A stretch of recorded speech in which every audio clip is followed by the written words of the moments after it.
No, I'm not a writer. Okay.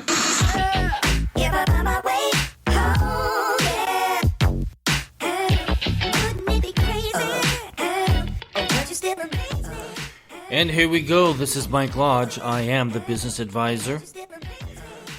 I tell you, last night, well, for the last 2 days, it has been raining hard. Someone asked me if it was raining cats and dogs. No, it was just plain raining hard. I don't know what the qualifications of raining cats and dogs are, but I don't like the sound of it. Listen, yeah, we got about 4 inches of rain yesterday, and it is soaking wet outside, and it looks very, very green.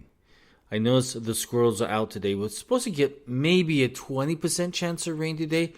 Saturday is supposed to be up in the 80s, and then Sunday, in comes another rainstorm. So, got to go out and buy a boat. What a good excuse to buy a boat, right? So we have flood warnings early this morning, and then it goes away for the rest of the day. Listen, let's clean up the week, okay? Let's kind of just mull over what's happened out there in Congress and in the big world of social media, and then business and everything else. So I want to talk about, first of all, if you look at that 2-minute video that Tucker Carlson did, he got 84 million views. That's more than he got on his television show. So can you imagine if he goes onto YouTube and if he has 84 million followers, let's say, that's a bundle of money. That's more than he ever made at Fox News. So keep that into your thought process, as this is really a good thing for Tucker Carlson because he has a huge audience on social media. Amazing, isn't it? Now, one of my questions has always been, is Twitter still complying or working with the government? So I came across this article today, and it's linked down below. It says Twitter is complying with more government demands under Elon Musk. The company has not refused a single request since Musk took ownership, according to self-reported data. And it says, since Musk took ownership, the company has received 971 government demands and fully complied with 808 of them. Before Musk, Twitter's full compliance rate hovered around 50%. Since the takeover is over, he's gone over 80%. So I posed that question on Twitter this morning to Elon Musk, if this is a true statement, and why? Why are we doing this?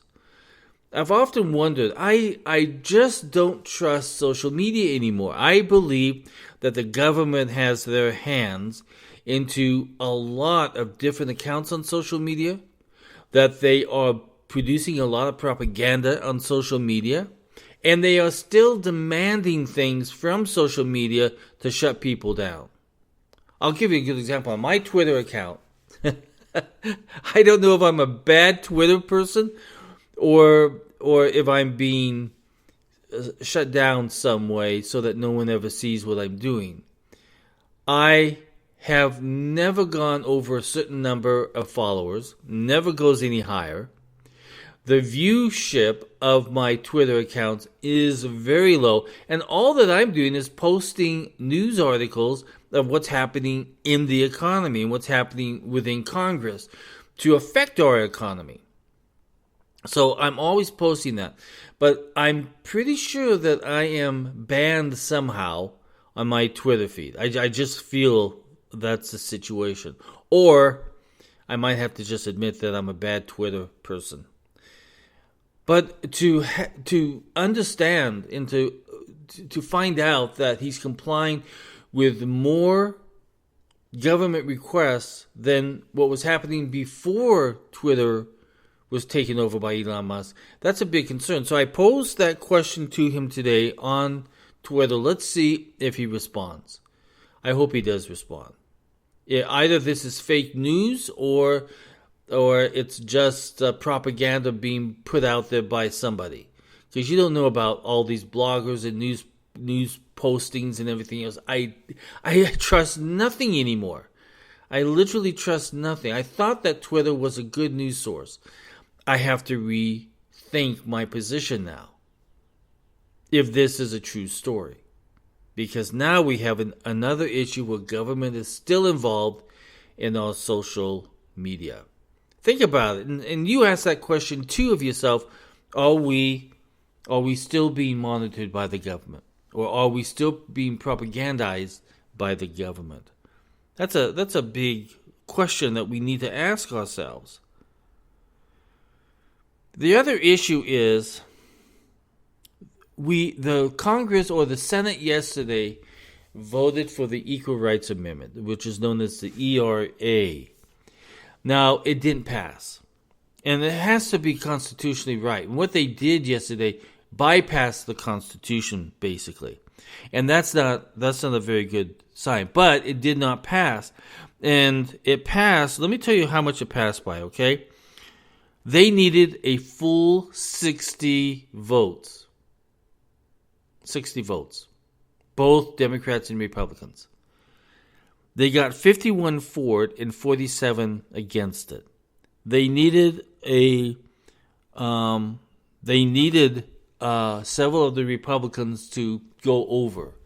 Listen, I do not trust at this moment the Democrats passing any kind of ERA. And the reason why is they refuse to determine or to explain to me what a woman is. If you can't determine what a woman is, and if you can't explain it to me what a woman is, this Equal Rights Amendment is dangerous. Because if you look at the Democratic view, it should also cover, this ERA should also cover trans, people who say that they are women but are actually men, or men who say that they can become pregnant. That's what they feel at the moment what equal rights is.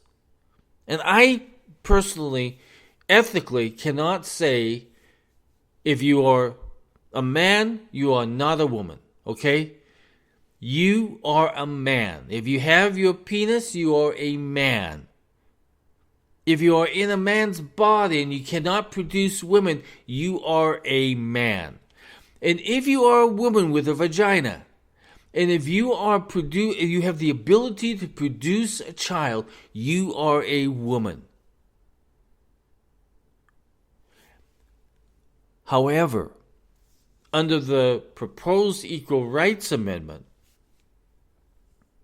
that the Democrats view, these same rights to be equal encompass transgender individuals.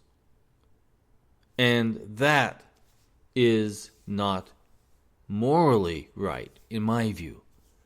Now, you may have a different view, which is fine. And that's what this whole conversation is about that we have in the United States. And the question has got to be in your mind, what is a woman? I know what a woman is. My mom was a woman.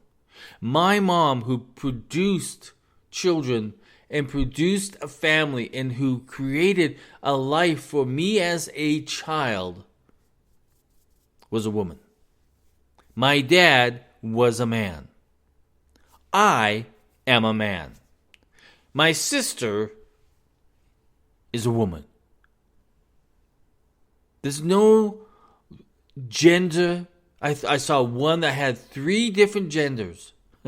3 different things. And she called it a triangle gender. We have gone to craziness. And we've got to take a step back into reality and say, okay, what is a woman? What is a man? And that's it. I like the explanation of one individual that says that if you are buried and an archaeologist comes along 500 years from now, he can tell what you were by your DNA, by your bone structure. That you were a man, or you were a woman, or you were a child. So, listen, we have gone crazy on this, and we have got to pull ourselves back and say what is morally right and what is ethically right in determining what a woman is and what a man is. I already know what it is, and I don't think anybody can ever have an argument that will ever get me past that moment of what I believe. Now, we've been talking about this national debt.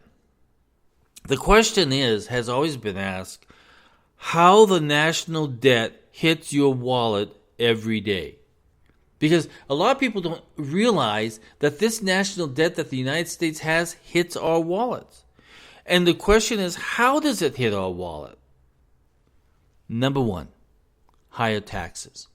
In order to pay for that national debt, you've got to pay for it somewhere. And the only revenue stream that the government has is through higher taxes and fees. So taxes go up to cover that national debt. Number two, higher interest rates on bonds and savings account. Number three, highest interest rates on credit cards and other loans. Number four, reduced Social Security benefits. What do they cut when we have so much debt? Social Security. And retirees get hurt. Number five is potential lower stock market returns. And number six is drag on economic growth. When you have so much debt and you have to have all of these mechanisms to pay for this debt, it slows the economy down. So when you hear Biden not wanting to sit down with Congress and negotiate out a debt ceiling and negotiate on reducing government spending, then we do not have a leader. We have just a guy that wants to push his political agenda. Number seven is you get a weaker dollar. When you have so much debt, it hurts the American dollar. And we are being hurt at the moment because of our debt, but also because other foreign nations are going to other foreign currencies to pay for their purchases, not the US dollar anymore. Number eight is falling home prices. It reduces the value of your home. Why? Because we've got debt and we've got all that interest that we've got to pay on that debt. So it slows down the economy, which slows down the value of your home. In fact, you could even lose some money because of it. Number nine is U.S. loses monetary power, which is happening right this very moment as Russia and China and India and all these countries out there, Saudi Arabia, are all going away from the dollar and using other currencies. Now, as I said yesterday, I believe that the US dollar will always be a solid currency that these foreign countries can trust because of the stability of the markets. Number 10 is inflation ticks higher.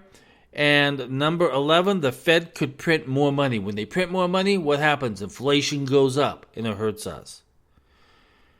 So, number 12 is spending on the other essential services goes down. Listen, my 15 minutes is up, so I got to go. If you have a question on business, send it to thebusinessadvisor@gmail.com. And if you want to have a sit-down meeting with me confidentially, you can go to www.lodge-co.com. The articles are down below. Read it in detail. This is Mike Lodge. Talk with you soon. Bye-bye.